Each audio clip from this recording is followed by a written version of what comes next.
Buenas tardes. Bienvenidos a una jornada más de nuestro tercer ciclo de Arqueología Española en el exterior. En esta ocasión nos vamos bastante lejos, en el espacio y en el tiempo. Nos acercaremos a la Garganta de Olduvai, un lugar sin duda emblemático en el estudio de la evolución humana, y concretamente iremos al yacimiento de Tiongo Korongo. Un lugar en el que desde hace algunos años trabaja el equipo que nos acompaña esta tarde. Ellos nos presentarán este yacimiento achelense, periodo que defienden con pasión, como verán, y en el que los tres han centrado su actividad investigadora tanto en la península ibérica como fuera de ella. Su interés en dicho lugar radica en la concentración de herramientas líticas y en el gran número de restos óseos que allí han podido documentar, lo que les ha permitido llevar a cabo un análisis del comportamiento del Homo erectus o ergaster durante el Pleistoceno inferior. Nuestros conferenciantes tienen un currículum académico muy extenso, así que me limitaré a dar solo algunas pinceladas del mismo. En primer lugar, la doctora Susana Rubio es profesora del Departamento de Prehistoria, Historia Antigua y Arqueología de la Universidad Complutense y con anterioridad fue investigadora del programa de arqueología del Centro Nacional de Investigación sobre la Evolución Humana. Ha sido directora de numerosas excavaciones en los valles del Manzanares y del Jarama en Madrid y actualmente codirige la investigación tanto de los yacimientos de Torralba y Ambrona en Soria como del yacimiento que nos hablarán a continuación en Tanzania. Asimismo, desde 2019 trabaja en el área de Melka Kunture en Etiopía. Es autora de numerosos artículos y de monografías científicas, pertenece al grupo de expertos de la Agencia Estatal de Investigación y la divulgación para ella también es un aspecto importante, por lo que publica también en este sentido, así como participa en la elaboración de exposiciones temporales y en diversos programas de difusión. El doctor Joaquín Panera es en la actualidad profesor del Departamento de Prehistoria, Historia Antigua y Arqueología de la Universidad Complutense, ha sido investigador del Centro Nacional de Investigaciones sobre Evolución Humana y, en 2022, investigador distinguido de la Universidad de Sevilla. Ha dirigido una veintena de proyectos de investigación tanto en la península ibérica como en África, y en el primer caso podemos destacar los yacimientos de Ambrona, Torralba, Valdocarros o Preresa. Y en el segundo caso podemos mencionar sus trabajos en Olduvai, en Tanzania, y en Melka Kunture y en Balchit, en Etiopía. Es autor de cerca de 200 publicaciones, editor de varias monografías científicas, miembro del grupo de expertos de la Agencia Estatal de Investigación y revisor de numerosas revistas científicas, sin olvidar también la faceta divulgadora en exposiciones, conferencias, artículos de divulgación y entrevistas a medios de comunicación. Y finalmente el doctor Juan Antonio Martos, que es compañero y sobre todo amigo, tras la obtención de diversas becas universitarias y de museos, desde 2004 es miembro de nuestro Departamento de Prehistoria y es nuestro especialista en las colecciones de Paleolítico. Su investigación se ha orientado, por un lado, a la tecnología lítica de las sociedades del Paleolítico, tema que le liga al proyecto del que vamos a hablar esta tarde, y, por otro lado, a la difusión del conocimiento del Paleolítico en ámbitos no especializados, participando y comisariando distintas exposiciones. Desde 2014 dirige nuestro programa interno de investigación dirigido al estudio de las colecciones achelenses del Valle del Manzanares y ha formado parte del equipo de investigación de numerosos proyectos relacionados con el achelense, tanto en el interior de la península como en los proyectos arqueológicos desarrollados en Olduvai, como es el caso de Tiongo Korongo o de Jumas Korongo. Desde el punto de vista docente, colabora con las universidades madrileñas como tutor de prácticas externas y es codirector de diversos trabajos académicos de máster. Y sin más, les dejo con ellos que les hablen de este yacimiento. Buenas tardes a todos. En primer lugar, muchas gracias, Ruth, por tu cariñosa presentación. Y después, pues en nombre de los tres que estamos hoy aquí, pues agradecer al Museo Arqueológico Nacional su invitación a participar en este ciclo de conferencias. Y bueno, en mi caso, con una motivación especial, dado que hace ya casi 20 años que esta es mi casa, ¿no? Y bueno, pues también personalmente quiero agradecer al Departamento de Prehistoria pues el esfuerzo y el apoyo personal que siempre he sentido para meterme en este tipo de aventuras. Bueno, hoy nos vamos a desplazar en la tarde de hoy a una región, el África Oriental, que es clave para comprender el inicio de la tecnología lítica. Y en concreto vamos a hablar hoy sobre todo de achelense. El tecnocomplejo achelense es, para los que nos sentamos en esta mesa, el fenómeno más importante en la historia de la humanidad. No solo por su extensión cronológica y geográfica, con una perduración de más de 1,5 millones de años, extendiéndose a a buena parte del continente africano, europeo y asiático, sino porque su capacidad de éxito de adaptación a diferentes ecosistemas, coyunturas climáticas, ecológicas, ambientales, poblacionales, a lo largo de ese periodo de tiempo tan extenso, es lo que explica y justifica que hoy estemos aquí, ustedes y yo.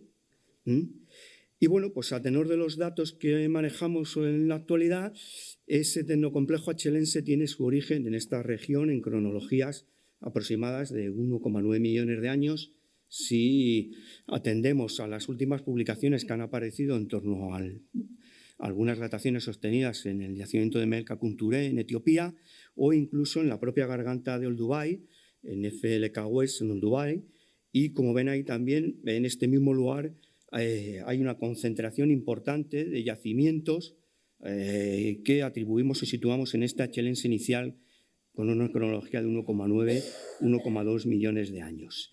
Y dentro de ese grupo pues, se encuentra el yacimiento del que vamos a hablar hoy, TK, que, como tendrán oportunidad de comprobar, pues aporta datos relevantes acerca de las dinámicas sociales, culturales de los grupos humanos que portaron la tecnología achelense.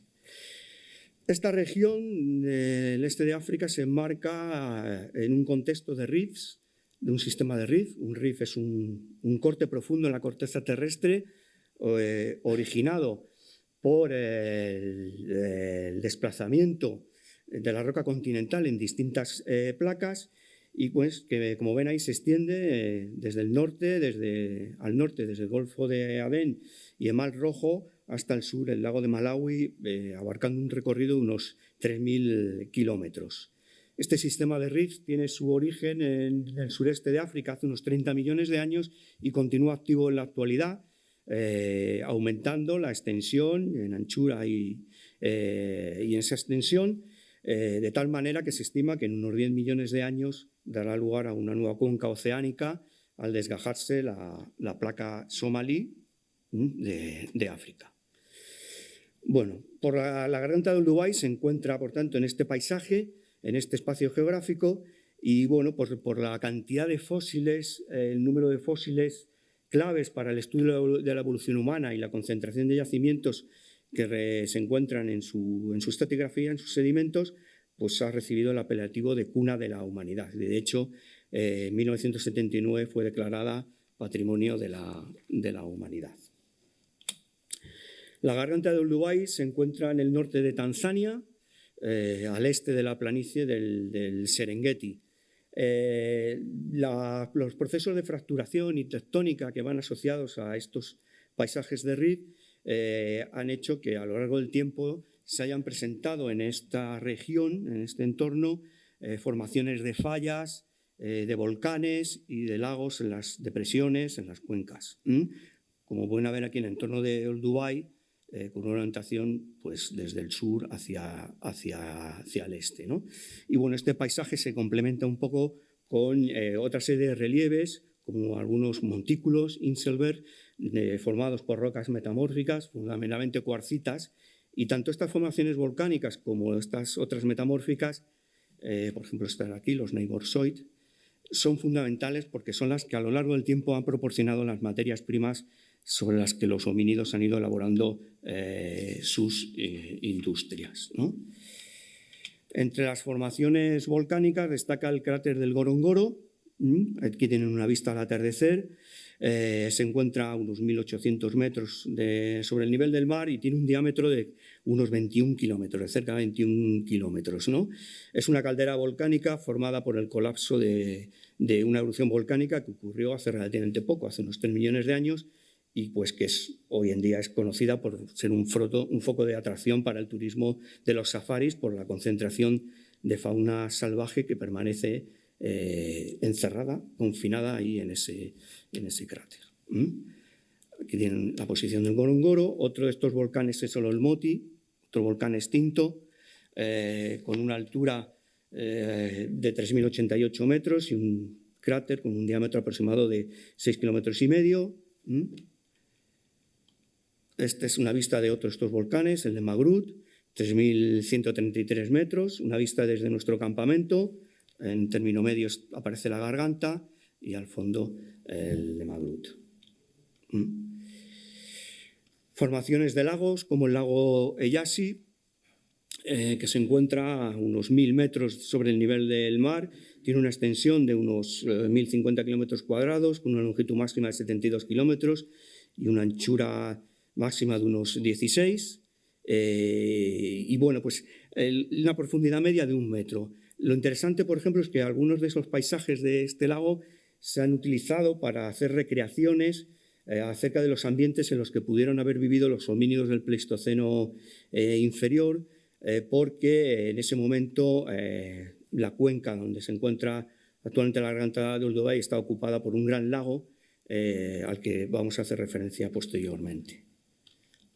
El lago Eyasi, otro de estas formaciones es el lago Mañara, a unos 600 metros sobre el nivel del mar, unos 230 kilómetros cuadrados de extensión y una profundidad media de 3 a 4 metros.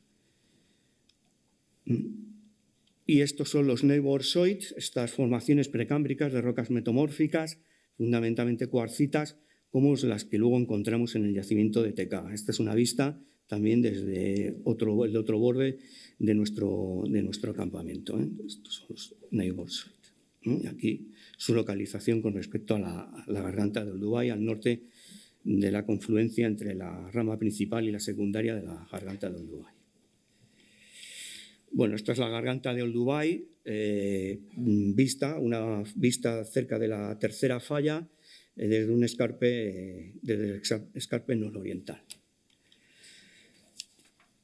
Bueno, el trabajo geológico más completo y base de todas las interpretaciones actuales es el que realizó a lo largo de los años 60 y 70 un geólogo norteamericano, Richard Hay, que trabajó con Mary Leakey.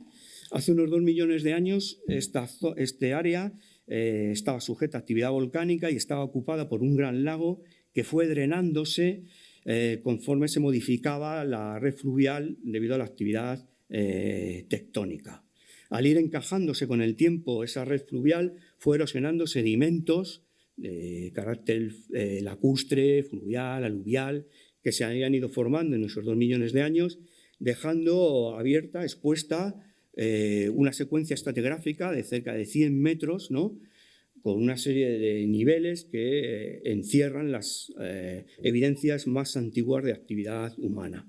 Una característica importante es que los diferentes depósitos sedimentarios, que aquí aparecen diferenciados, los lechos 1, 2, 3 y demás, están sellados por niveles de tobas, ¿no?, que permiten obtener dataciones numéricas para esta secuencia, de tal manera que actualmente la base de esa secuencia se coloca en unos 2 millones de años. El final del lecho 1 estaría entre 1,8 y 1,6 millones de años, y el lecho 2, donde se encuentra Techo, el yacimiento de Teka, entre 1,6 y 1,2 millones de años, ¿no? Voy a exponer brevemente algunas características ecológicas del lecho 1 y 2 porque nos van a permitir comprender mejor algunos de los datos que luego aportaremos sobre Teka, ¿no? Los inicios del lecho 1, esta región estaba ocupada, como he comentado, por un gran lago de agua permanente, perenne, de carácter alcalino y salino, con una profundidad que, sobre todo en su parte central, era considerable, puesto que ahí se han identificado depósitos de arcilla que pueden alcanzar hasta los 26 metros, ¿no? O sea que en este punto el lago era bastante profundo, ¿no? A medida que avanzamos en el tiempo, el lago comenzó a reducir progresivamente su tamaño, coincidiendo además con acumulación de depósitos aluviales de agua dulce condicionados o influenciados por los ritmos de los cursos fluviales de carácter estacional que se iban sucediendo. Estas condiciones son también las que marcan el inicio del lecho 2, pero inserto ese lago en una dinámica de reducción progresiva de su tamaño, ¿no? Este proceso se vio incidido no solo por la actividad tectónica, sino por un giro en las condiciones climáticas hacia unas condiciones de mayor aridez y sequedad, aunque había alternancia también de periodos húmedos, ¿no? Esto pues, producía unos flujos de transgresión y regresión en el tamaño del lago, pero inserto en esa dinámica, insisto, de reducción progresiva de su extensión, de tal manera que el lago, que había sido permanente durante todo este tiempo, eventualmente va a desaparecer ya en el lecho 3. El entorno, en los momentos en los que se sitúa TK de este lago, pues sería el de praderas abiertas combinadas con zonas boscosas, y las fluctuaciones de ese lago de transgresión y regresión serían las que marcarían la importancia de los cursos fluviales, de los ambientes en torno a los cursos fluviales y de las llanuras de inundación que se generarían en torno a estas zonas con cuerpos de agua, ¿no? Por tanto, en los momentos de formación del yacimiento de TK estamos en un momento en que ese lago está en proceso de reducir su extensión y su profundidad, y aunque todavía existían cuerpos de agua y llanuras de inundación, insisto, la extensión y profundidad de ese lago que había reducido y había variado las condiciones del que había existido en los primeros momentos en esta zona. Geográficamente, la garganta se divide en dos sectores: la garganta principal, Main George, y la garganta secundaria, Side George. La principal tiene su origen al noroeste, en el entorno de los lagos Masek y Endutu, y hace un recorrido de unos 43 kilómetros hasta la depresión del Olbalbal. La garganta secundaria tiene 16 kilómetros de recorrido y tiene su origen en las faldas del de Magrut. En el momento en que ambas se juntan, pues hay una distancia hasta esa depresión del Olbalbal de unos 13 kilómetros y medio. El yacimiento de Tiongo Corongo se localiza en una depresión lateral con dirección norte-sur en la garganta principal, en su ladera norte. Aquí lo tienen situado, a unos 2 kilómetros al este de la confluencia de la garganta principal con la garganta secundaria. El nombre deriva de la palabra corongo, que significa barranco, y tiongo, que era el nombre de un asistente keniata de Luis Leakey.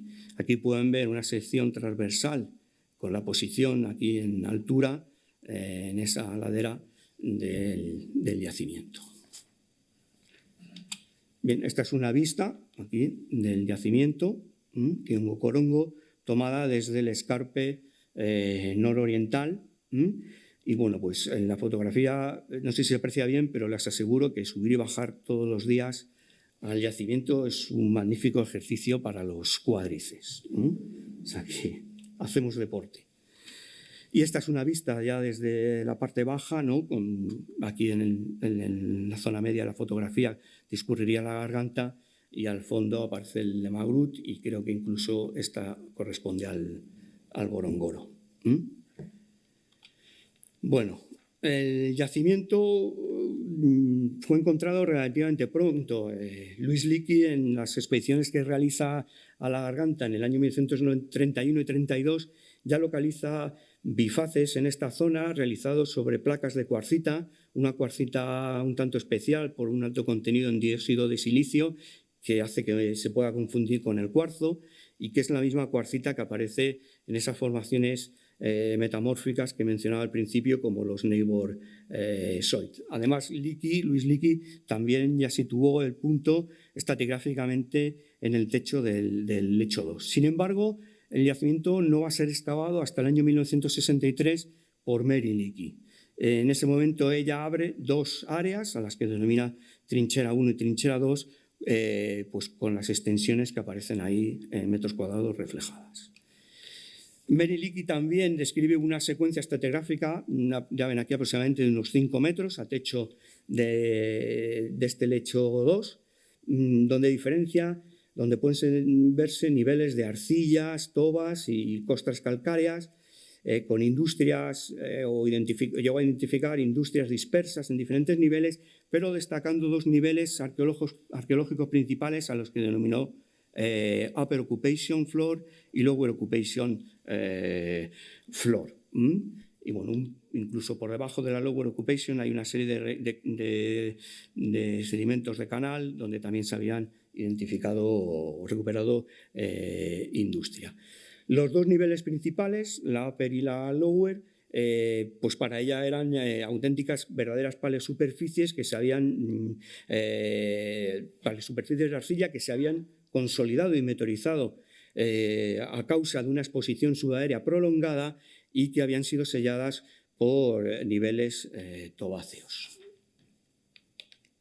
Aquí pueden ver plantas de dispersión de sus excavaciones en la trinchera 1, en la trinchera 2, tanto de la Lower Occupation en la trinchera 1 y la Upper Occupation en la trinchera 1 y la trinchera 2. El número de restos líticos incluye ahí también en el conteo los manupor, ¿no? Bloques de materia no tallados. Y bueno, estimaba que la densidad de piezas recuperadas en la Upper Occupation era mayor que en la Lower, situándose en unas 799, creo recordar, por metro cúbico en la Upper Occupation y 547 en la Lower Occupation. Lo importante es que Mary Leakey consideraba que eran auténticos suelos de ocupación, resultado de visitas reiteradas de grupos humanos a estos lugares, eso sí, en dos momentos cronológicos diferentes, ¿no? Además, pensaba que la presencia de láminas de agua jugaba un papel importante, sobre todo en relación a la Lower Occupation, porque que las actividades que los homínidos habían desarrollado allí se habían hecho en un entorno de charcas de agua. A partir de aquí, ella no establecía patrones de organización espacial, salvo en la Lower Occupation y en relación a algunos bifaces, 6 ejemplares en concreto, sobre un total de 15, que aparecían agrupados de 2 en 2, ¿no? La posición original y no alterada de las piezas se mantuvo en interpretaciones posteriores, por ejemplo, pues, por arqueólogos de la talla como Glyn Isaac, ¿no? Aún admitiendo que esa exposición prolongada subaérea podía haber producido desplazamientos poco relevantes que afectarían a las piezas menores o algunas reorganizaciones, pero que serían de escasa relevancia debidas a la presencia de escorrentías superficiales o incluso a desplazamientos gravitacionales por la propia pendiente de la topografía original del yacimiento. Mary Leakey, en sus estudios a lo largo de la garganta de Olduvai, elaboró una secuencia tecnológica cultural para el Paleolítico inferior africano, en el que diferenciaba industrias oldubayense, un oldubayense evolucionado, incluso dentro de este un oldubayense A y B, y el achelense. En rojo tienen sus interpretaciones que con el tiempo pues, se han ido modificando. El oldubayense se caracterizaba por la talla de cantos para obtener filos cortantes, que eran los que también se buscaban en la producción en las propias lascas que se producían en la talla de esos cantos, ¿no? Progresivamente en el oldubayense evolucionado A iban apareciendo otro tipo de morfotipos, esferoides, subesferoides, elementos retocados, protobifaces, y en el oldubayense evolucionado B pues ya pequeños bifaces y una mayor variedad importancia de elementos retocados. La industria de TK fue adscrita en primer momento por Mary Leakey al oldubayense evolucionado B. Si bien ella ya había señalado que los bifaces, aunque poco representativos en términos porcentuales que aparecían en la Lower Occupation, desde el punto de vista tecnológico y tipológico eran muy similares a este otro yacimiento, FHR achelense. Por lo tanto, esa adscripción inicial pronto se modificó para considerar este nivel inferior como achelense, pero sí, y esto es importante, mantuvo la adscripción de oldubayense evolucionado para el nivel superior, para la Upper Occupation, ¿no? De esta manera también este yacimiento entraba a formar parte del debate en las relaciones entre las industrias oldubayenses, evolucionado y achelense, al que enseguida haré referencia. Y más porque, como pueden ver aquí, habrían convivido en la garganta durante casi 1 millón de años, ¿no? Una de las primeras consecuencias también es que algunas interpretaciones que se habían hecho en torno a las relaciones entre estas industrias de carácter ambiental y que sostenían que los yacimientos oldubayenses se encontraban más próximos al borde de ese lago que ocupaba la cuenca de Olduvai que los achelenses que se encontraban más lejos, pues se veía un tanto sometida a discusión e invalidada, dado que en un mismo punto, aunque hubiera una diferencia cronológica, pues la proximidad a ese lago, pese a las transgresiones y regresiones del mismo, no habría sido muy diferente. Mary Leakey lo que proponía es que una serie de parámetros, tanto ambientales como los componentes arqueopaleontológicos de los yacimientos, apuntaban a ambientes similares y actividades muy parecidas y que, en su opinión, por lo tanto, el oldubayense evolucionado y el achelense correspondían a entidades tecnológicas independientes producidas por distintas especies, ¿no? En una perspectiva, si quieren, evolucionista, el siguiente paso lógico es considerar o que pensemos que el oldubayense evolucionado se iba a atribuir a Homo habilis y las industrias achelenses a otra especie, Homo erectus. Bueno, estas son un poco las descripciones de Mary Leakey para el oldubayense evolucionado tipo A. Hoy en día el morfotipo de los esferoides, que ella consideraba un útil per se, pues se apunta más a que son resultado del uso reiterado de estas piezas como percutores o como núcleos. Los útiles retocados, fundamentalmente ya hablaba de buriles, corresponden en realidad a accidentes de talla y los protobifaces pueden encajar en el concepto de chopper. Por lo tanto, el oldubayense evolucionado tipo A, hoy en día pues existe consenso en asumirlo dentro del oldubayense clásico. El oldubayense evolucionado tipos B y C aparecían bifaces poco elaborados. La única diferencia entre el B y C es la posición en diferentes lechos. El C es a partir del lecho 4, quiero recordar. Bueno, aquí pues lo vamos a considerar como uno solo. Y el achelense inicial, pues ya que se caracterizaría por la aparición de bifaces más alargados y mayor representación porcentual de los mismos, ¿no? Y bueno, a destacar esa coexistencia que se detectaba entre estos dos tendocomplejos, entre el achelense, entre el de los lechos 2 al 4. Para explicar esta relación entre estos dos tendocomplejos, pues se ha acudido a diferentes propuestas, desde considerar el oldubayense evolucionado como una fase transicional entre ese oldubayense clásico y el achelense, a que las diferencias se debían al empleo de diferentes materias primas o a que se debían a diferentes procesos de intensidad en la reducción a la hora de configurar los bifaces, a los factores ambientales que he comentado, ¿no? O incluso a distintas funcionalidades de los yacimientos, ¿no? Últimamente también se ha apuntado a que en realidad cabe cuestionarse si el oldubayense evolucionado puede ser considerado como un periodo transicional pues a partir de criterios como esa convivencia temporal o las diferencias que implican incluso a nivel neurológico la talla o del achelense con la irrupción, luego hablaremos de grandes lascas para confeccionar un macroutillaje.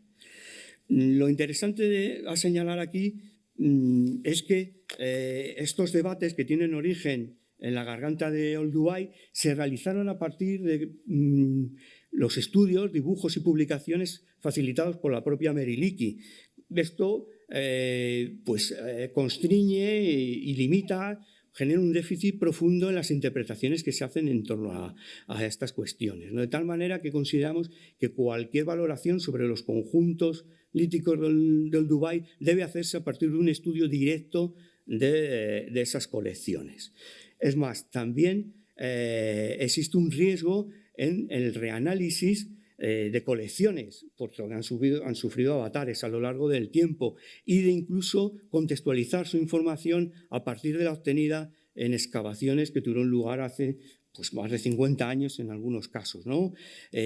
Cuando hoy tenemos la posibilidad de tener un mejor conocimiento de los procesos de formación de los yacimientos, de las características ambientales o de los procesos relacionados con las cadenas operativas líticas desde su producción a su uso y abandono.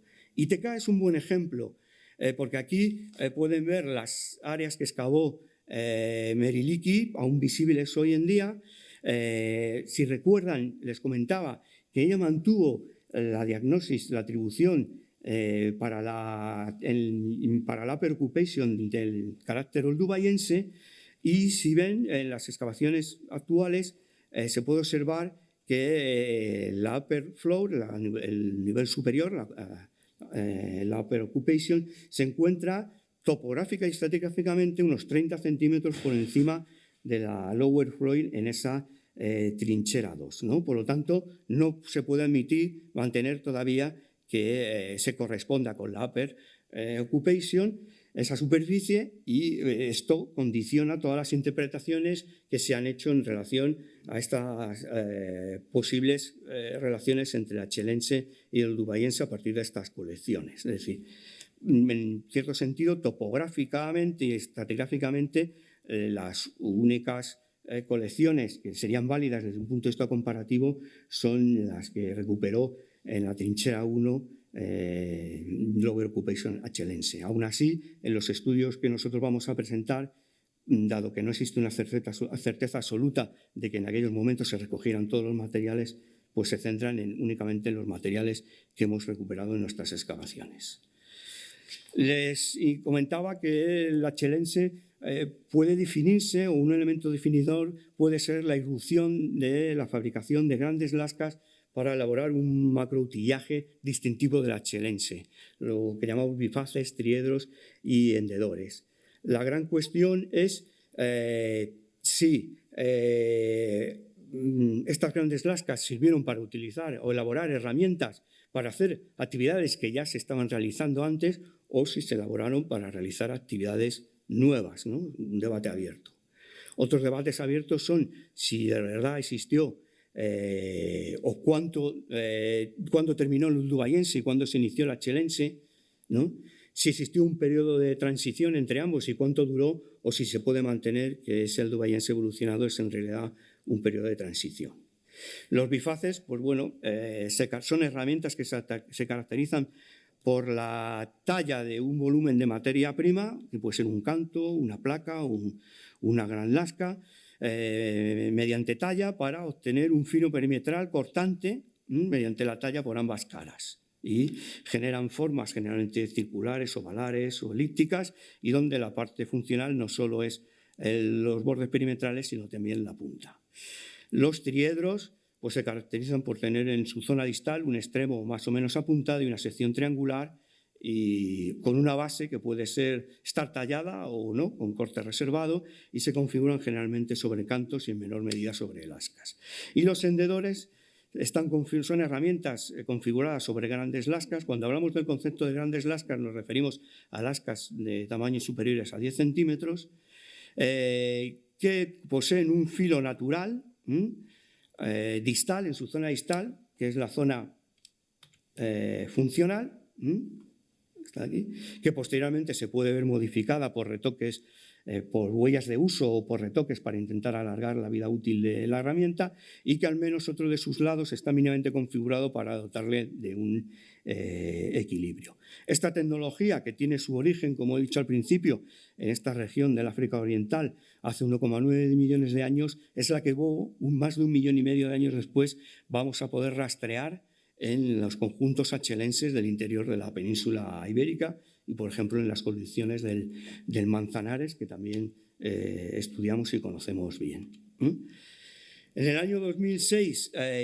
comenzó la actividad investigadora de un proyecto liderado por Manuel Domínguez Rodrigo, Enrique Baquedano y Audaz Mabuya, de Old-Dubai Paleoanthropology and Paleoecology Project. Y este es el estado del yacimiento en el 2010, cuando se inician las excavaciones a techo del BED 2, ¿no? Estas son las áreas que excavó Leakey, y las flechas en azul pues, son vaguadas por las cuales se drena en época de lluvia el corongo y donde aparece material arqueopaleontológico, ¿no? Y en primer término aquí estas bolsas pues, contienen este material descontextualizado que recogimos.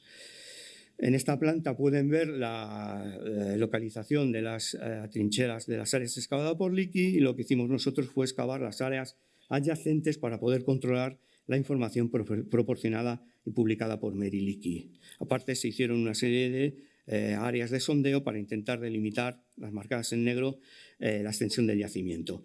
La principal aportación de nuestras excavaciones es que detectamos un nuevo nivel al que llamamos Cibbatherium flor. El Cibbatherium es un mamífero giráfido extinto que se encuentra entre la Upper Occupation y la Lower Occupation y que Mary Leakey no había identificado.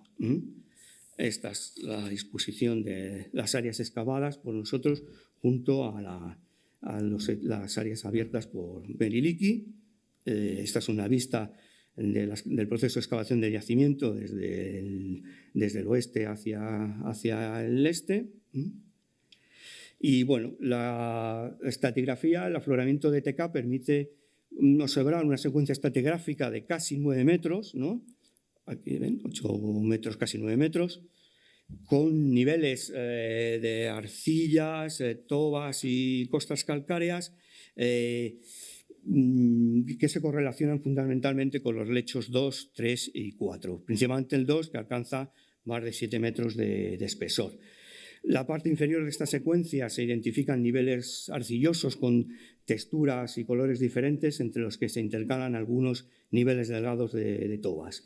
En líneas generales, estos términos representan facies de canal en esta parte inferior. La parte superior es algo más compleja. Aquí ven la Lower Occupation, el Lower Flow de TK, que descansa sobre una calcreta y está cubierta parcialmente por una litofacies de canal de arenas margosas con una laminación, una estructura de laminación que se correlaciona con flujos de agua de muy baja potencia, es decir, que no provocarían desplazamientos. 1 metro por encima aproximadamente se encuentra la Upper Occupation en discontinuidad estratigráfica entre dos tobas y marcada por una calqueta. En cuanto a la cronología del yacimiento, pues la posición estratigráfica a techo del BED 2 permite que se correlacione con la denominada toba 2D. Les recuerdo que estas tobas se puede obtener de ellos dataciones numéricas. Esta toba parece controlada y localizada en un yacimiento que se encuentra a unos 800 metros al sureste de TK, en Yumas-Corongo, y ha sido recientemente datada en otro, en BK, mediante Argón 4039, arrojando esa cronología que tienen aquí de 1,3 millones de años. Esta es una sección transversal que nos permite observar este nivel que nosotros descubrimos, el Cibbatherium floor, unos 20 o 25 centímetros, 20-30 centímetros por encima de la Lower Occupation. Bueno, está sobre una paleosuperficie asociada a un canal con arenas limosas que, a juzgar por su poca anchura y poca profundidad, se correspondería con un flujo de agua efímero, estacional, de muy poca capacidad, con muy poca capacidad de transporte, y que probablemente estuvo activo varias decenas o quizá unos centenares de años. Este canal, la base de este canal, según los sectores, se apoya bien en un nivel de toba arcillosa o bien en un nivel muy delgado de carbonatos, facies ambas que se corresponden en este caso con un medio lacustre de aguas muy poco profundas, muy somero. Y bueno, luego por encima hay un horizonte de toba arcillosa de unos 25-50 centímetros de espesor que tiene muy poca, una escasa capacidad erosiva.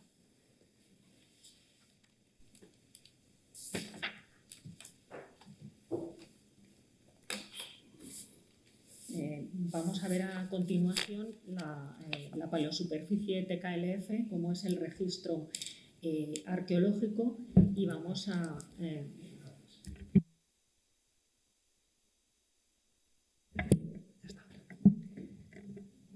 les decía que vamos a ver el registro arqueológico de TKLF, de esta paleosuperficie. Hemos excavado 52 metros cuadrados y en esa superficie aparecieron 5.800 piezas líticas y 1.65 piezas óseas. Eso quiere decir que hay 5 veces más piezas líticas que restos óseos. Lo que ven en la imagen inferior es cómo aparecen esos restos y están cubiertos de carbonatos. Y estos carbonatos se forman por la exposición prolongada subaérea de los restos al agua y también a la humedad continua de estas piezas. Y esto es lo que produce que la mitad de las piezas de los restos óseos están cubiertas por carbonatos, con lo cual la superficie cortical es bastante pobre. Los equipos anteriores al nuestro no identificaron apenas intervención humana en los restos. Tan solo Hill, en el año 1983, identifica una mandíbula de hipopótamo que está manipulada antrópicamente. Y ya se habían documentado, por ejemplo, en las poblaciones en torno al lago Turkana, que manipulaban estas mandíbulas de hipopótamo para acceder a la raíz del colmillo de los hipopótamos. Y otros grupos, otras tribus, que son los Dasenech en el Bajo Omo, en el Valle del Omo, en Etiopía, que también manipulaban estas mandíbulas para su consumo. Y estos eran la manipulación antrópica que se había documentado en el yacimiento. Nosotros, que hemos documentado, recordemos que estamos excavando en zonas adyacentes a las que excavó Meriliki. Nosotros lo que hemos identificado son fracturas en fresco de restos de estos restos óseos largos de fauna y también marcas de percusión. Además de marcas producidas por dientes de carnívoros. Esta actividad tanto antrópica como de los carnívoros ha llevado a definir a la persona al doctor que lo estudió, al doctor José Iravedra, definirlo como un palimpsesto, es decir, un lugar donde se hicieron varios tipos de actividades. ¿Qué faunas aparecen o nosotros hemos encontrado en las áreas que hemos excavado? Équidos, fundamentalmente, luego también alcelafinos, que son el grupo de los ñus, de los topis, y normalmente los patrones de edad que aparecen son adultos. Y los elementos que aparecen mayoritariamente son dientes, y vamos a ver por qué. También aparecen suidae, que son facóceros, antilopines, como los antílopes o las gacelas, y esta fauna lo que dan idea son de espacios de sabanas abiertos y entornos áridos. Pero como hay presencia de cocodrilo e hipopótamo, sabemos también que hay contextos fluviales y estos bóvidos también están articulados en torno a masas arbóreas que se generarían en torno a estos contextos fluviales. ¿Por qué en el yacimiento aparecen gran cantidad de dientes frente a otros taxones? Pues puede ser, por ejemplo, porque estuvieron expuestas a esta paleosuperficie durante mucho tiempo. Otro elemento, otra explicación, por la depredación de los carnívoros, o también otra explicación podría ser porque los homininos se llevarían fuera esa parte postcraneal a otras zonas del yacimiento o fuera del yacimiento que nosotros no hemos localizado. Y esto es un comportamiento que ya está documentado por Eglan en los Hadza. Este es un mapa de distribución espacial nuestro de la zona que hemos excavado y varios elementos a destacar. Primero, que nosotros tenemos una gran cantidad de huesos menores a 4 centímetros. Esto no pasa en la colección de Meriliki. Y luego lo que tenemos de Meriliki, lo que nos ha llegado hasta hoy de sus excavaciones, es una selección del material, no la totalidad del material. Y luego, otra aportación importante es que si nosotros tenemos esos elementos de menores de 4 centímetros, realmente era inexistente unos procesos erosivos importantes. Sí que pudo haber una escorrentía superficial que lo que hicieron fue modificar o reorganizar las piezas de menor tamaño. Y esto también lo vemos con los restos de talla pequeños, porque no conservamos muchos restos de talla pequeños de la industria lítica. ¿Cómo es la industria lítica? Y vamos a ver, vamos a abordar la industria lítica, pero para aproximarnos a aspectos más conductuales de comportamiento. En estos 52 metros cuadrados se aportaron 500 kilos de materia prima, en su mayoría está tallada. Y 372 kilos fueron de cuarcita Nybor, y ahora vamos a ver por qué. Y la densidad de piezas que nosotros encontramos es de 112 piezas por metro cuadrado excavado. ¿Por qué hay tanta cantidad de esta cuarcita Nybor? Porque TK está muy cerca de un alineamiento de Inselberg. Nybor Soit significa en lengua masái montaña blanca. Nybor Soit en dogo, montaña blanca pequeña.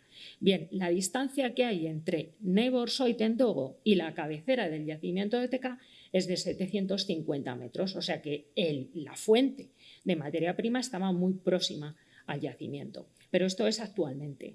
Esto no podemos desechar la idea de que en el pasado hubiera una serie de Inselberg intermedios entre la cabecera entre lo que es TK y el Nybor Soit en dogo, y que actualmente pues están cubiertos por sedimentos. Porque estamos hablando de un yacimiento que tiene 1,3 millones de años. Y luego, además, como vamos a ver aquí, en torno al Nybor Soit aparecen alrededor de 400 metros, alrededor de estos Nybor Soit, fragmentos grandes de estas placas de cuarcita. Y esta es, en la imagen inferior derecha, cómo aparecen esas placas de cuarcita. Es una cuarcita tabular, que va a condicionar, vamos a ver luego en macrotuyeje, no tanto la longitud de las piezas, sino sí el espesor. Y también se han aportado rocas volcánicas al yacimiento. Hay muchas diferentes materias de rocas volcánicas que vamos a ir viendo. ¿Y dónde proceden? De los diferentes volcanes, del Sediman, del Emabrut, del Gorongoro, que a través de los cursos fluviales que saldrían de estos volcanes lo que hacían eran diseminar en cantos, en forma de cantos, estas rocas volcánicas. No estarían tan próxima a esta materia prima como la cuarcita Nybor, pero no muy lejos, porque se ha aportado en total 115 kilos de rocas volcánicas al yacimiento.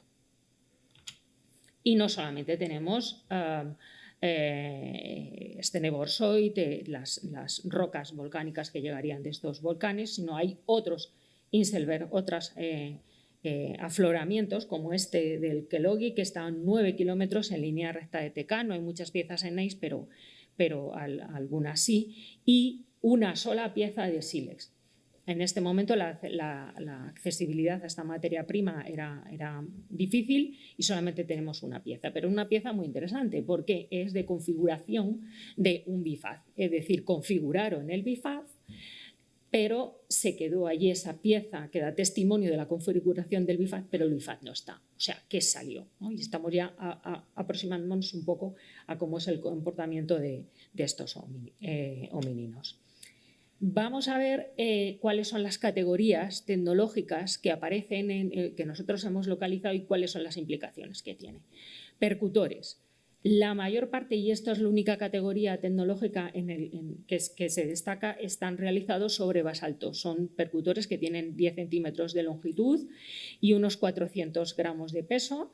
El 82% de los percutores están realizados sobre rocas basálticas, y estos percutores estaban exclusivamente determinados para que se hiciera una actividad de talla. Sí, pero no la única, por algo más que vamos a ver más adelante. Luego, estos percutores, además de talla, se podían emplear para machacar, por ejemplo, carne, que es una forma de digerirlo de una forma más fácilmente digerible si machacamos la carne, o también elementos vegetales. Esta hendidura que aparece ahí se ha interpretado por algunos autores como Naama Goren como producto del machacado o de la apertura de frutos secos como por ejemplo las nueces. Núcleos, hay núcleos, pero es fundamentalmente una explotación oportunista, porque el 30% de las piezas tienen extracciones monopolares, bipolares, hay algunos núcleos bifaciales, hay núcleos discoides, que no son la mayoría, que es lo que ven en la imagen a la derecha, y no hay núcleos Levallois. Sí que hay otros tipos de núcleos un poco más complejos, como pueden ser los poliedros o esferoides, y luego hay un tipo de núcleo que definimos en este yacimiento de TK, se identifica por primera vez, que son los monopolares periféricos, que a partir de una plataforma, que puede ser cortical o de Devitas, se han extraído de forma paralela y perpendicular a esa superficie en un determinado número de lascas.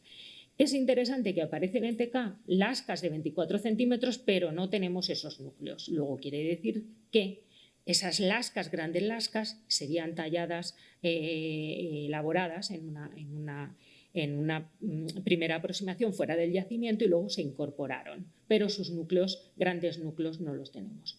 Y otro dato que hemos documentado es la transferencia de roles tecnológicos. ¿Y esto qué quiere decir? Pues que un núcleo, además de núcleo, se utilizó para otro tipo de actividades, como por ejemplo como percutor. Y entonces en una misma pieza tenemos las extracciones del núcleo más las marcas de percusión. ¿Y cómo son las lascas?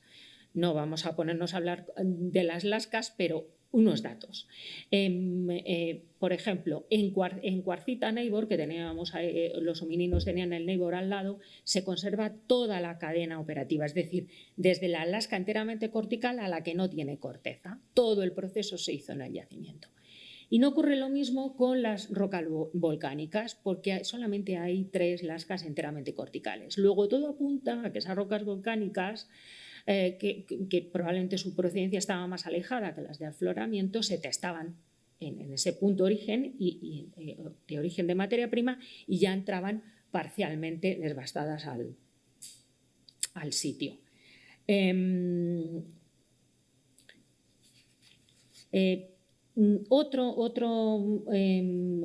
Algo que nosotros hacemos es comparar para ver la integridad de la muestra, es ver los núcleos, las extracciones que tienen, las dimensiones de esos negativos y compararlos con las lascas. Y podemos decir que en TK el grado de integridad es bastante elevado, porque más o menos hay en torno a casi 6 piezas por núcleo en cuarcita Neighbor y unas 4 en el caso de las rocas volcánicas. Y en TK lo que vemos, hay 2 cadenas operativas líticas, una para la elaboración de lascas a través de esos núcleos y otra para la elaboración de macroutensilios, como veremos más adelante. ¿Y todas esas lascas que se hacen van a ser retocadas? Pues no, muy poquitas, solamente 56. ¿Y por qué? Pues probablemente porque esos filos que determina o que se realizan en cuarcita Neighbor y también en rocas volcánicas son lo suficientemente afilados, lo suficientemente cortantes como para no ser retocados. Y cuando se retocan, lo que tenemos son raederas simples, perforadores, denticulados y un 14% de piezas que son cuchillos de dorso. Imaginemos un gajo de naranja, la parte curva sería la parte de corteza, la parte cortical, de ahí lo de cuchillo de dorso, y la parte recta sería la parte cortante. Pues esos cuchillos de dorso se pudieron utilizar así sin necesidad de ser retocados. Ya hemos hablado antes que con los percutores se hacían actividades de talla lítica, pero también de percusión de otra serie de elementos. Hay muchas placas, fragmentos de placa en el yacimiento y muchas de ellas tienen marcas de percusión. Entonces nosotros hemos analizado dónde está la marca de percusión y cómo es esa marca y la hemos comparado con trabajos experimentales que han hecho otros colegas. Y de ahí hemos determinado que un 10% de esta posición de las marcas y del tipo de marca se asocian con fragmentación de hueso y otro 9%, algo más de 9% con el procesado vegetal. Luego tenemos ya más actividades que se realizan en este yacimiento: talla, procesado vegetal y fragmentación ósea. Bien. Ahora vamos a hablar un poco de cómo es esa configuración de los macroutillajes. Hay 85 elementos. Hay grandes lascas, bifaces, triedros, hendedores.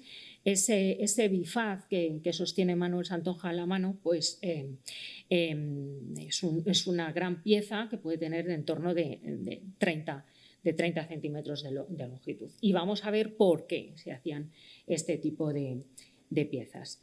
Nosotros vemos que las proporciones y dimensiones de los bifaces, tanto en roca volcánica como en cuarcita Neighbor, presentan valores coincidentes.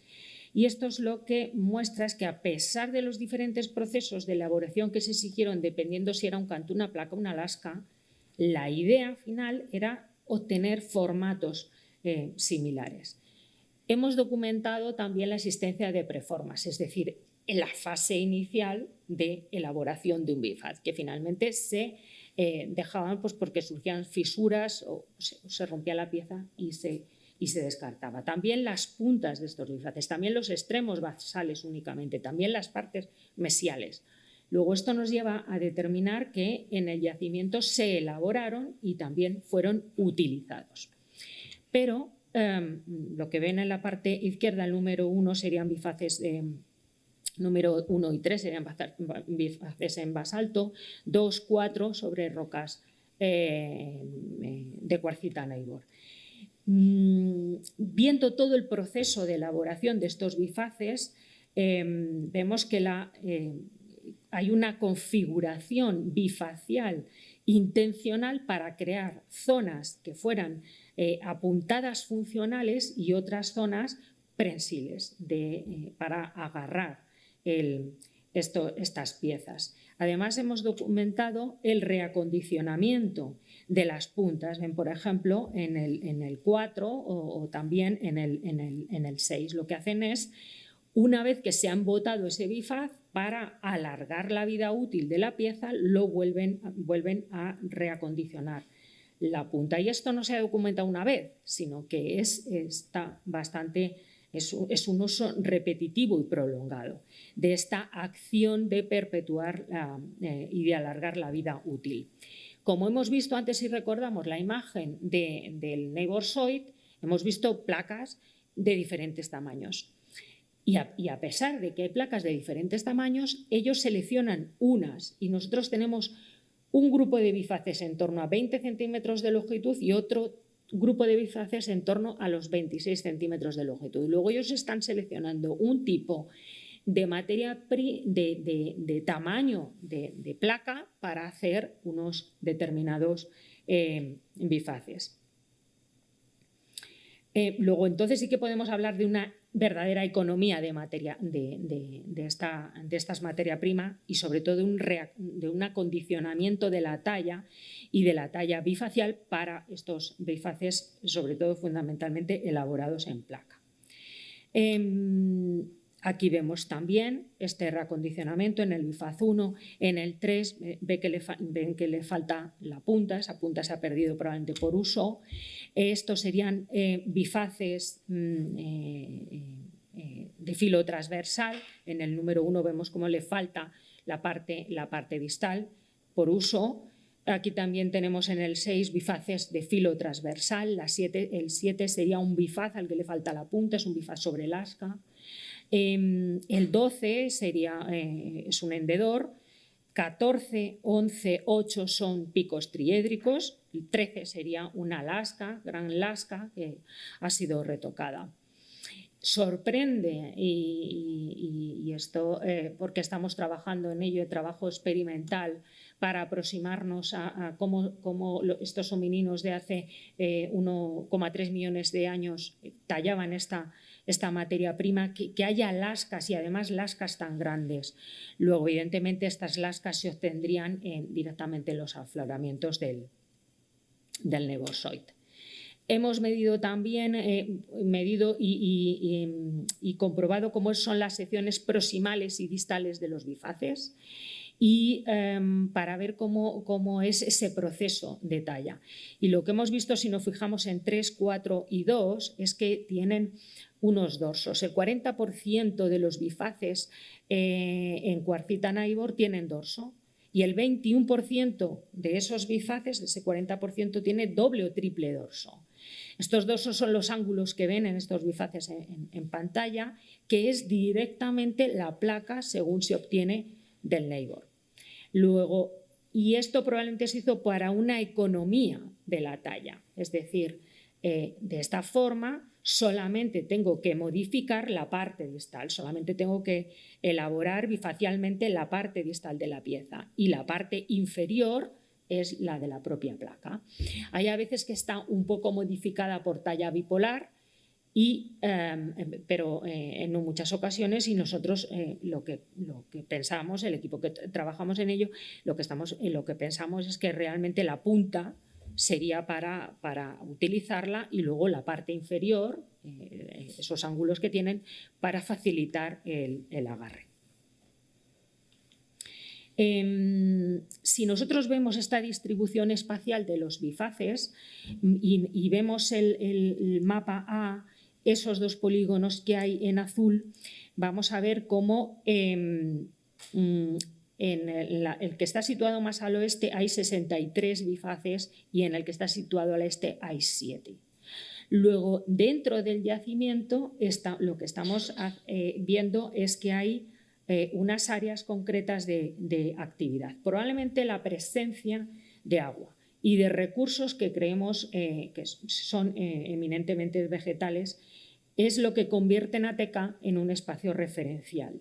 Y es altamente atractivo los vegetales que había en ese entorno para que los homininos recurrentemente accedieran. Pero además, este mapa de distribución espacial nos aporta más ideas. Otra idea es que efectivamente Mary Leakey no recogió, no documentó, no dibujó en sus mapas todas las piezas que recuperó, porque son muy diferentes las áreas que excavamos y son adyacentes a ella que lo que ella recuperó. Y por otra parte tenemos también que reflexionarnos en la importancia de excavar grandes superficies o superficies representativas en yacimientos. Porque si nosotros hubiéramos excavado únicamente los 16 metros cuadrados que están en el polígono que se sitúa más a la derecha, más al este, probablemente la interpretación técnica que estamos haciendo hoy sería totalmente diferente, ¿no? Con 7 bifaces. Luego también nos hace reflexionar sobre esa idea, excavar superficies representativas para interpretar los yacimientos. Otra idea sobre la que estamos trabajando es lo que aparece en el plano B, y es que esos bifaces muchas veces están juntos. Hay 2 bifaces, 3 bifaces. Luego esto nos hace plantearnos la posibilidad de que realmente hubiera cooperación y estaban realizando una actividad, no solamente un individuo, sino ayudado por varios individuos. Y finalmente, hablarles, hay bifaces, como el que sujetaba en las manos Manuel Santoja, no muchos, que superan los 30 centímetros. Hay como tres piezas en esta zona excavada, y llama la atención que en esas piezas de ese gran tamaño, al menos un filo es de talla bifacial. Luego, efectivamente, estas buscaban recurrentemente acondicionar una talla específica a ese tipo de soporte. Bien, en cuanto a la traceología, que son las huellas de uso que aparecen en las piezas, se ha realizado una tesis doctoral solamente para determinar la actividad en tres niveles. Hubo que hacer 2 colecciones de referencia, una en basalto y otra en cuarcita Naivor, porque las colecciones de referencia son fundamentales para que nosotros podamos comparar experimentalmente las marcas que aparecen en estas piezas y luego también poderlas comparar con las del registro arqueológico. Es la primera vez que se hizo una colección de referencia en cuarcita Naivor, y se hizo porque las características que tiene esta materia prima, la composición, la estructura y la respuesta mecánica es muy compleja y por eso se decidió de esta forma. Para el nivel que nos ocupa, se seleccionaron 162 piezas, porque tienen que tener una situación prístina, no tienen que tener ninguna alteración, y son fundamentalmente lascas y alguna otra pieza, pero que tiene filos cortantes.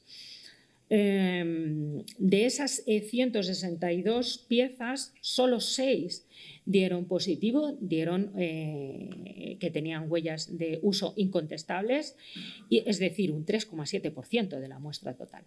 Y las actividades que se realizaron en estas piezas está constatado el serrado de madera tanto seca como fresca, el corte y raspado de elementos vegetales, bien podían ser hierbas, tubérculos o cañas, y procesado animal para el corte de la piel y de la carne.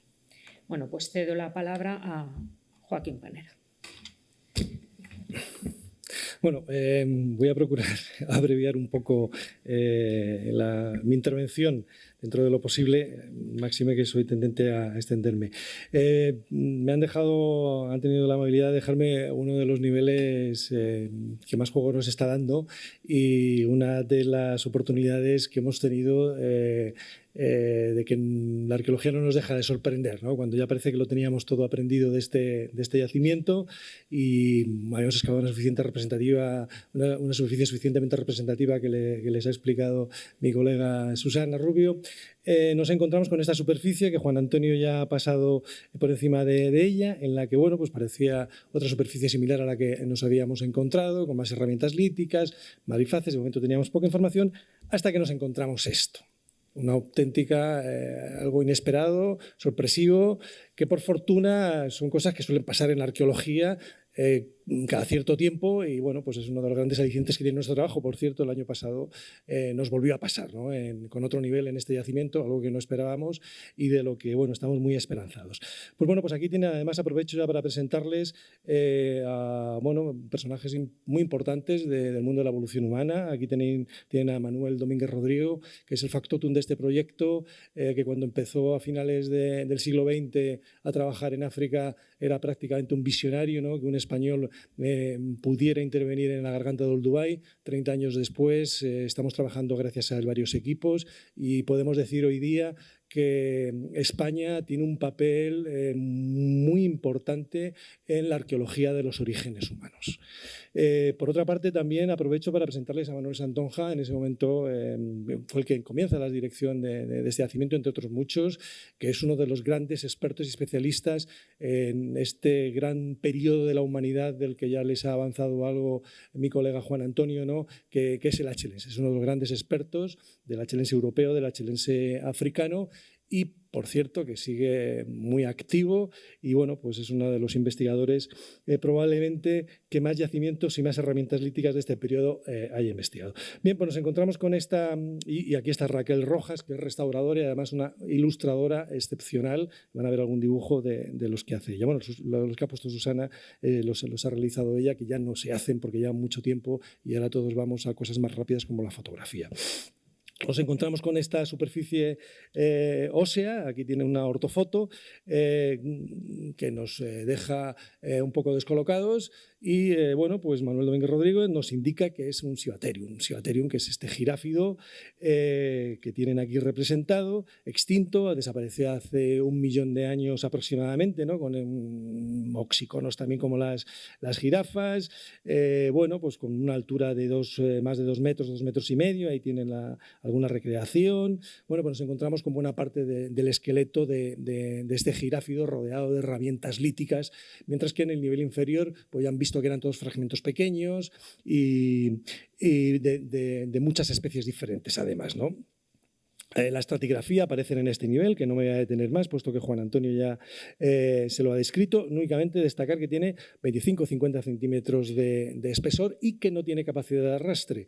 Es decir, que está sellado, todos estos restos que hemos encontrado, restos óseos y restos líticos, están sellados por un nivel que los ha preservado más o menos en sus posiciones originales, ¿no? Cosa que ya intuíamos cuando estábamos excavando, pero luego comprobamos con distintos métodos. Aquí, bueno, pues tienen la distribución espacial de la fauna y de la industria, los restos de las herramientas líticas, no todas lo son algunas del procesado, en rojo, y en azul pues tenemos los huesos, que ya ven que aquí está, en esta zona, está la zona de concentración por la que empezamos a excavar este Ciguaterium, y aquí asoman 2 huesos largos que no interpretamos en ese momento, que eran, podían ser de búfalo, de un bicho muy grande, podían ser de elefante, podían ser de hipopótamo, no lo sabíamos, no le dimos más importancia hasta que nos encontramos en la campaña siguiente con esta espectacular concentración de restos de elefante rodeado de herramientas líticas, que nosotros nos hemos tenido la fortuna de cruzarnos en más de una ocasión con restos de elefante, pero ninguna se acerca a esta concentración, no solamente de huesos, sino también de herramientas líticas. Yo creo que es una de las más, por lo menos desde el punto de vista visual, desde el punto de vista científico y de la interpretación, pues ya es un debate más profundo, pero desde el punto de vista visual yo creo que es de las más impactantes que hay en el registro arqueológico. Estamos hablando de 1,35 millones de años. No perdamos nunca la perspectiva de la cronología, que no es cosa menor, ¿eh? Estamos intentando reconstruir una escena del crimen, un CSI de hace 1,35 millones de años, ¿no? Con los datos que tenemos. Bien, bueno, esta es una de las defensas. Aquí está parte del cúbito del radio, este es el fémur, la pelvis, costillas. Bueno, Patricia Villalonso la tenemos aquí, que es la que ha hecho los estudios traciológicos, la investigadora, la doctora actual Patricia Villalonso, la doctora Carmen Arriaza y la doctora, se me olvida el nombre de esta, bueno, ya lo diré. Bien, aquí os presento a este ejemplar, ¿no? En ese momento pensamos que era un Elephas requi. Bueno, se pensaba que era del género Elephas, es un Paleoxodon. Saben que hay 2 géneros actuales, ¿no?, de proboscidios. Están los Elephas, que son los asiáticos, y los Aloxodonta, que es la africana. Bueno, pues en la actualidad se piensa que es Paleoxodon requi, no Elephas.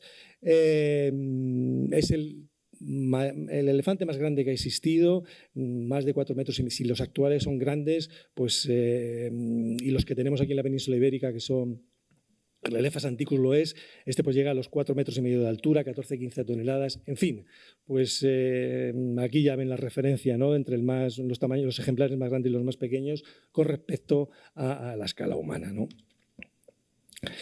La diferencia es con el nivel inferior, que es por eso el atractivo de este nivel, además de tener esta concentración de restos anatómicos de animales grandes, ¿no?, que no había en el nivel inferior. Bueno, pues son fundamentalmente que hay la menor presencia de especies, que tiene una explicación que vamos a ver, que están protagonizados por este Ciguaterium, por este elefante, pero también hay búfalos, hay otras especies, ¿no?, más pequeñas, hay cebras, hay ñus, hay pequeños suidos, en fin, y hay un cierto predominio de perfiles de edad de individuos adultos, que es importante porque, bueno, suelen ser en otros yacimientos los que aparecen, suelen ser más objeto de caza de estos homininos, que los podemos agrupar dentro del grupo Homo erectus, Homo ergaster, ¿no? Y bueno, pues desde el punto de vista de los ecosistemas que ocupan, son medios abiertos, estamos en medio de sabana, pero también hay ecotonos acuáticos, ¿no?, como pone de manifiesto por la presencia de búfalo y la presencia de hipopótamo. Para nuestra desgracia, pues estos huesos no estaban suficientemente preservados porque hay una serie de problemas de preservación, insisto en la cronología, en el entorno de toba volcánica, los carbonatos filtran, se adhieren a los huesos y nos encontramos con esta concentración pues más bien mala, ya ven 71%, que buena, ¿no? Con alteraciones hídricas, alteraciones también bioquímicas, algo de pisoteo, en fin, que no nos lo ponía fácil estos restos para saber qué es lo que pasaban, pero había un buen indicador. Era muy esperanzador que, a diferencia del nivel inferior, la exposición subaérea era muy escasa. ¿Qué significa esto? Que el tiempo en el que los huesos han estado expuestos antes del enterramiento no fue muy prolongado, lo cual es una ventaja a la hora de interpretar qué tipo de actividades hubo en ese yacimiento.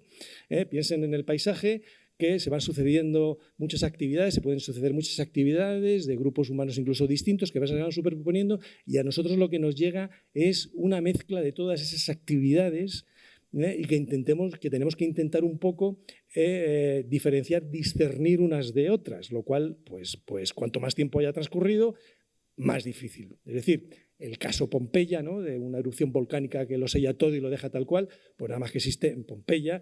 Y bueno, algún yacimiento más tenemos nosotros aquí en la península ibérica. Pero en el medio de toda esta preservación tan poco favorable a nuestros objetivos de saber qué hicieron estos grupos humanos con estos restos óseos y con estas grandes herramientas, nos encontramos con que hay marcas de corte, es decir, que con herramientas líticas se ha cortado los paquetes musculares y ha dejado su correspondiente huella en el hueso. Hay marcas de percusión también, es decir, que han golpeado esos huesos con grandes percutores a los que se refería Susana. Tenemos lascas, pues todas están distribuidas y casualmente las tenemos aquí concentradas, buena parte de ellas, en torno a este esqueleto de este cibaterio, ¿no? Muy rápidamente con las herramientas talladas, la densidad es menor, que probablemente por esta menor exposición subaérea, ¿no? de esta paleosuperficie, y lo que más nos interesa sobre todo es que la relación que vamos a tener con respecto a las grandes herramientas, con respecto al nivel inferior, hay una diferencia muy marcada. Nos interesa también saber muy bien cuál es el estado de preservación de estas herramientas líticas, ¿no? Pues que lo estudiamos por el redondamiento de los aristas, por el índice de fracturación, que es alto pero puede ser debido a que esta materia prima rompe muy fácilmente con la talla. En fin, hay muy poco sedurretoque, es decir, que puede haber muy poco pisoteo, ¿no? Posterior, que hayan distintos animales pues pisan esas superficies, también homininos, por supuesto, y produce cierta alteración de esas piezas. Estos son como son la composición de las lascas, únicamente decir que fundamentalmente se han tallado con certeza en el sitio, en el yacimiento, es decir, se han producido en el yacimiento las relacionadas con esa cuarcita tan peculiar, tan singular que le hemos apellidado cuarcita neighborsoid, mientras que las volcánicas, las materias primas volcánicas, parece que ya se introdujeron ya por lo menos bastante más elaboradas. Aquí tienen algunos bifaces que tienen claramente unas dimensiones menores, muy inferiores a una media de 150 milímetros con respecto al nivel inferior. También hay volcánicos, también hay de cuarcita naibor. Estos son uno de los ejemplos de los dibujos de las ilustraciones que hace Raquel Rojas, que comparado con la foto, pues evidentemente esta ilustración, cualquier especialista, cualquier tecnólogo puede hacer una interpretación de cómo se ha elaborado. Pues vamos a avanzar hasta dónde podemos llegar en la interpretación de este sitio. Es decir, ¿cuánto de fiable son la distribución de los restos que tenemos? ¿Nos podemos fiar de ellos o no? Entonces los tenemos que someter a distintos análisis. Lo primero que hacemos es someterlos a un análisis de orientación. Si nos encontráramos todas las piezas orientadas norte-sur, por ejemplo, pues no parece una situación muy humana, ¿no? Algo ha habido, nosotros no dejamos las cosas orientadas, probablemente es porque haya habido algún agente como una corriente fluvial que las haya reorientado, ¿no? Norte-sur. No es el caso de las herramientas líticas, que no tienen ninguna orientación preferencial. Podría ser algo el caso de los restos óseos, tal vez porque son más largos y además se orientan con mucha facilidad. O sea que tampoco es indicador de que haya habido un desplazamiento. Entonces lo que hacemos es un análisis de distintos análisis geoestadísticos. A partir de esa distribución espacial, pues en primer lugar vemos qué agrupaciones hay. Si tuviéramos una dispersión natural, nos encontraríamos distribuido el material lítico y óseo más o menos de manera homogénea, pero no, nos lo encontramos en agrupaciones, tanto aquí está la herramienta, las piezas líticas, aquí están las óseas, en agrupaciones y sobre todo las líticas. Y aquí está la agrupación asociada a este esqueleto de este giráfido, ¿no? Del Civipterium, que además coincide con un porcentaje significativo de las piezas que tienen marcas de corte, que tienen marcas de percusión, es decir, donde más intervención antrópica conspicua, sin que haya ninguna duda, pues ha habido. Por lo tanto, estamos en condiciones de decir que no es poco, que hace 1,35 millones de años un grupo de homininos, de Homo erectus, Homo ergaster, con unas capacidades cognitivas, pues no son las nuestras, pero ya son significativas, aprovecharon este Civipterium. Probablemente ustedes se preguntarán, ¿pero lo cazaron o no lo cazaron? Porque es la pregunta que va ligada, ¿no?, a ese aprovechamiento. Pues no podemos responder a esa pregunta. Yo, si les doy mi opinión personal, les diré que sí, que muy probablemente tengan esa capacidad cinegética en estos momentos, incluso probablemente antes, ¿no? Pero es una pregunta que yo creo que nos va a costar resolver, por lo menos con la tecnología actual que tenemos para resolver estas cuestiones. Luego, además, a partir de esto, bueno, ¿qué pasa en el resto, ¿no? En el resto de la superficie, ¿qué es lo que pasa? ¿Qué asociación hay? Porque hay mucha herramienta lítica para poco hueso, ¿no? A simple vista dice, tampoco necesitaban tantas herramientas líticas para procesar los huesos que se ven ahí. Bueno, pues efectivamente, hay una estadística muy sofisticada, análisis geoestadístico, no vamos a entrar en cómo funciona, en la que se ha podido establecer que hay cierta codependencia entre las herramientas líticas y los huesos. ¿Qué quiere decir? Esa distribución espacial no es igual si las herramientas líticas hubieran llegado en un momento determinado antes de los huesos, si hubieran hecho ahí X actividades y luego hubieran llegado esos animales, esos restos de animales. Hay cierta codependencia, pero no es una codependencia que explique toda la distribución. Por lo tanto, estamos en condiciones de decir que además del aprovechamiento de estos restos óseos, o por lo menos de parte de ellos, hubo otras actividades que son las que nos tienen ahora mismo, pues, no preocupados, pero sí que nos tienen en tensión intentando averiguar qué más hicieron estos homininos en este espacio en el que unas décadas atrás, a lo mejor algún siglo más atrás, pues habían estado haciendo unas actividades diferentes. Ven, aquí está el nivel del que les estoy hablando, el Civipterium flor, y aquí está el Lobel flor del que les ha hablado Susana. Ven que hay muy poquita diferencia. Eso diacrónicamente que pueden ser unas décadas, algún siglo, no lo sabemos. Pero evidentemente lo importante de esto es que ha habido una recurrencia de ocupaciones de estos grupos humanos, no hacer las mismas cosas, han hecho cosas distintas, aunque algunas evidentemente tenían ciertas similitudes. La diferencia entre los dos niveles, pues aquí ven, este es el Civipterium flor, con mucha más fauna y herramientas líticas más pequeñas que en la Lowell flor, ¿no? No me voy a detener en las diferencias faunísticas, pero bueno, son diferencias importantes, pero bueno, están dentro de lo que se podría esperar, ¿no? Distintas especies representadas y demás. Lo importante es que en la Lowell flor tenemos también intervención antrópica sobre esos restos óseos, ¿no?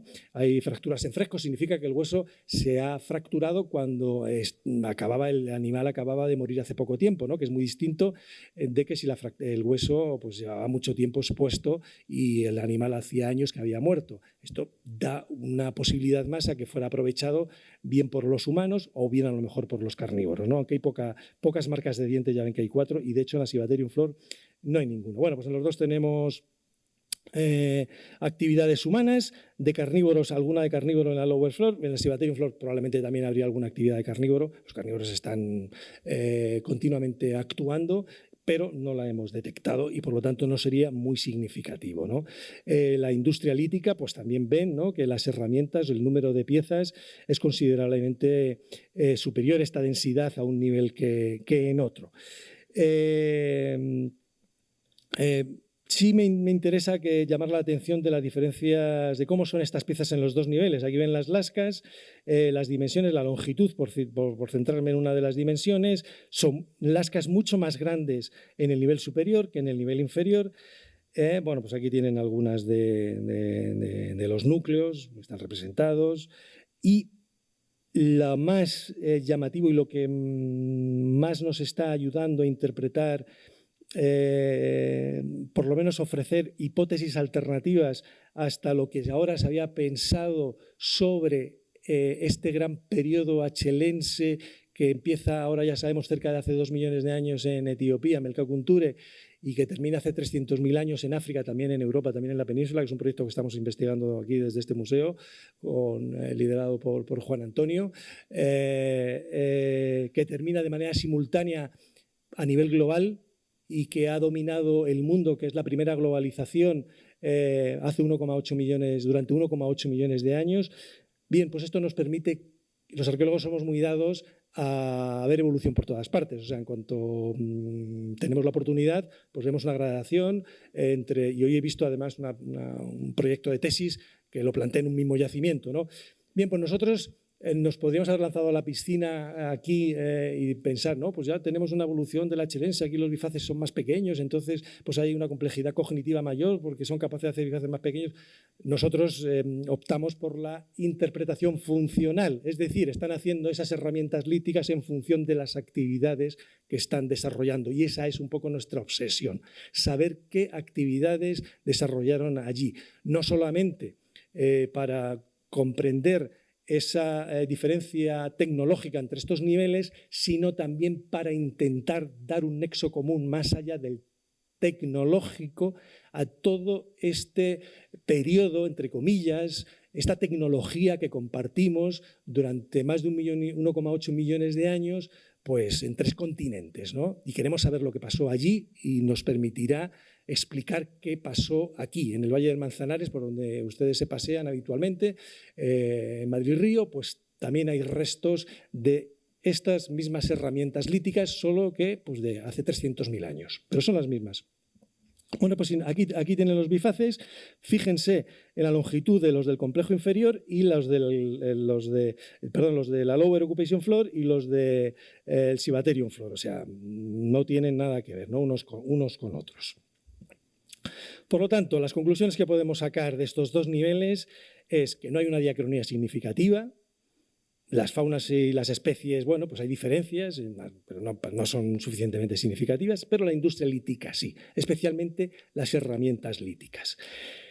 Y esto es lo que nos ha permitido, lo que nos está permitiendo, en primer lugar, desproveer, quitarle esa parte evolutiva al achelense, y de hecho, cuando nuestro colega de la Universidad de Valladolid, Fernando Díez, halló un bifaz en nuestra presencia que tenía 1,7 millones de años, que estaba perfectamente configurado, pues bueno, pues ya se quedó desterrada esa idea de que el achelense, porque los yacimientos hasta ese momento más antiguos del achelense, los bifaces estaban configurados regular, vamos a decir, ¿no? Parecía que todavía no se sabía, que necesitamos como cientos de miles de años para hacer bifaces, cosa que a nosotros siempre nos llamaba la atención. El cerebro está ahí, las conexiones neuronales están ahí, una vez que se da ese salto, pues bueno, el hacer un bifaz es muy difícil, pero una vez que has empezado a hacerlo, el continuar y explicarlo cómo se hace no lo es tanto, ¿no?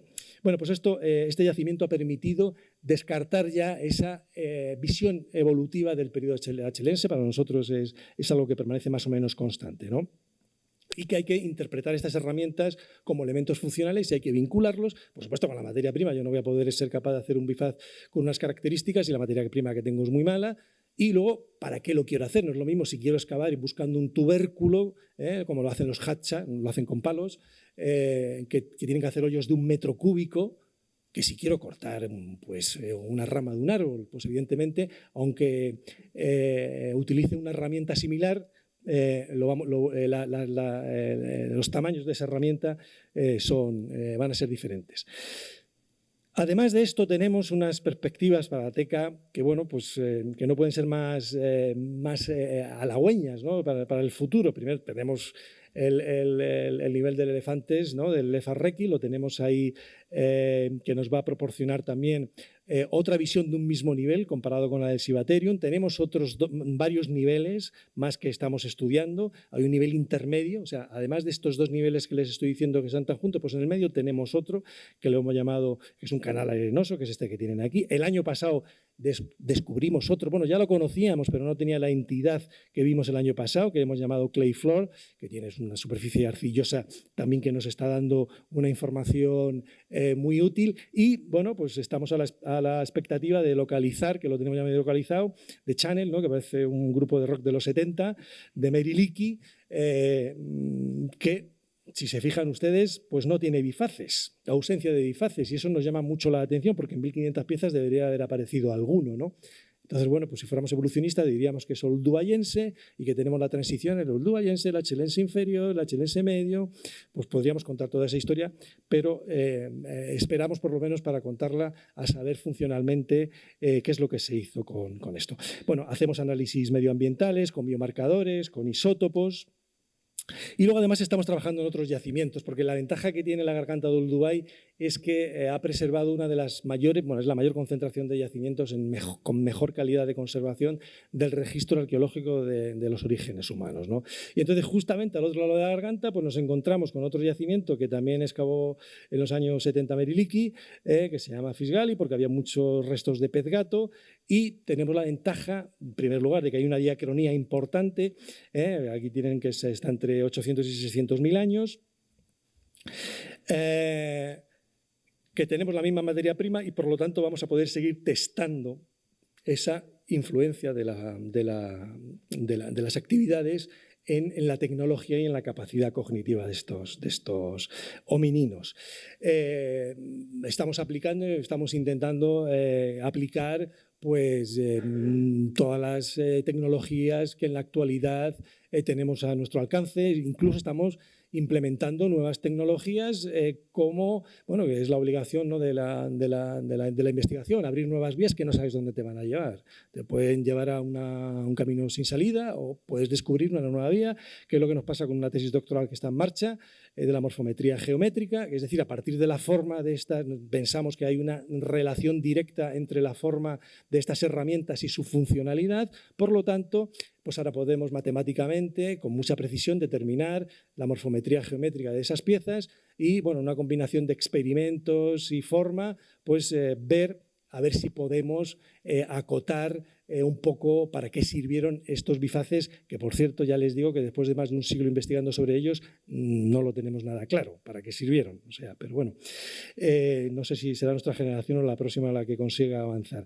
Para eso están las huellas de uso, la tesis doctoral de las que hablaba Susana Rubio, y también biomarcadores, que está sufriendo otra revolución, el mundo de la geoquímica, pequeños restos moleculares que quedan adheridos a herramientas líticas en el sedimento que nos permiten saber hasta qué especies animales hay sin que haya presencia de ellos, por supuesto especies vegetales, en fin, bueno, ya saben que ahora se puede extraer, si se conserva, ADN del sedimento, o sea, simplemente con un centímetro cúbico del sedimento podríamos, aquí no se conserva el ADN, no se conserva, pero en yacimientos más recientes, un centímetro cúbico podría hacer una reconstrucción del ecosistema con ese ADN. Y por supuesto hacemos arqueología experimental. Estamos centrados en con varias ideas, la extracción de los tubérculos, porque es un recurso que está permanentemente en la naturaleza, también los termiteros, y podría ser uno de los elementos, en combinación con la presencia de agua, de que a este yacimiento recurrentemente acudieran estos grupos humanos a lo largo de siglos, milenios, no sé, un lapso de tiempo importante, ¿no?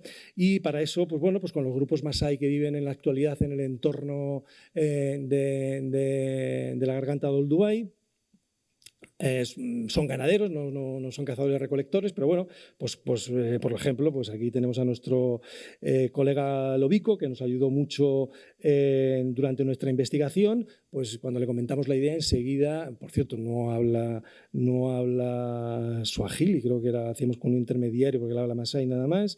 Bueno, pues nos habló de estos tubérculos que utilizaban periódicamente. Bueno, pues hicimos un pequeño experimento con él y seguimos trabajando con él. Y ahora también estamos con un nuevo proyecto con pues, prácticamente los últimos cazadores-recolectores que quedan y que desaparecerán en unas décadas, por desgracia, no porque desaparezca su forma de vida, sino de la manera en la que lo están haciendo los Hadza, que viven en el entorno del lago Eyasi, que Juan Antonio nos ha enseñado antes unas imágenes, y que es el ecosistema que podría haber habido en la garganta de Olduvai en buena parte del lecho 1 y del lecho 2, ¿no? Bueno, pues hicimos un experimento hace ya unos años en las que no intervenimos directamente, fue a través de un antropólogo y bueno, pues utilizaron, le pedimos que utilizara bifaces para obtener tubérculos. Dice que se pusieron muy contentos, los utilizaron tanto que no nos valen porque es que están tan redondeados que no podemos compararlos con el registro arqueológico. Total, que tenemos que diseñar ese experimento con más detalle. Y también estamos con nuestro colega Kumar Aquiles, que está en la imagen, y Santi Papú del Center Heritage Sama Heritage Center de Chennai, India. Entonces, bueno, pues es un tecnólogo capacidad de replicar, que tiene la habilidad de replicar estos bifaces, que es francamente difícil, y el objetivo es un poco valorar las capacidades cognitivas de estos homininos. Nosotros podemos aproximarnos a la complejidad cognitiva. Una de las herramientas más eficaces que tenemos, nunca mejor dicho, es la tecnología lítica, ¿no? Y les aseguro que le ha costado mucho hacerse con la talla de esta materia prima, de realizar bifaces, porque es una materia prima que se rompe con mucha facilidad. Lo que quiere decir es que estos grupos humanos que durante más de 1,5 millones de años fueron capaces de subsistir con estas herramientas, pues sabían lo que hacían, sabían seriamente lo que hacían, y nosotros actualmente pues nos costaría, evidentemente podríamos desarrollarlo, pero nos costaría mucho llegar a esto.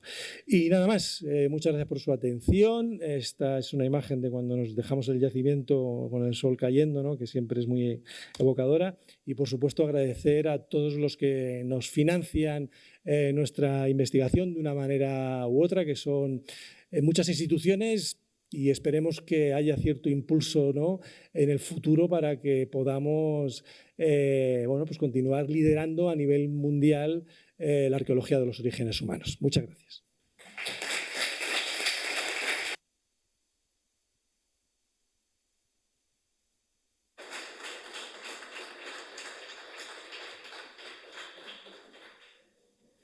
Muchas gracias. ¿Alguna pregunta rápida? ¿Nadie? Lo han dejado todo bastante claro, ¿no? Pues como es un poquito tarde, vamos a dejarlo aquí. Muchas gracias a todos.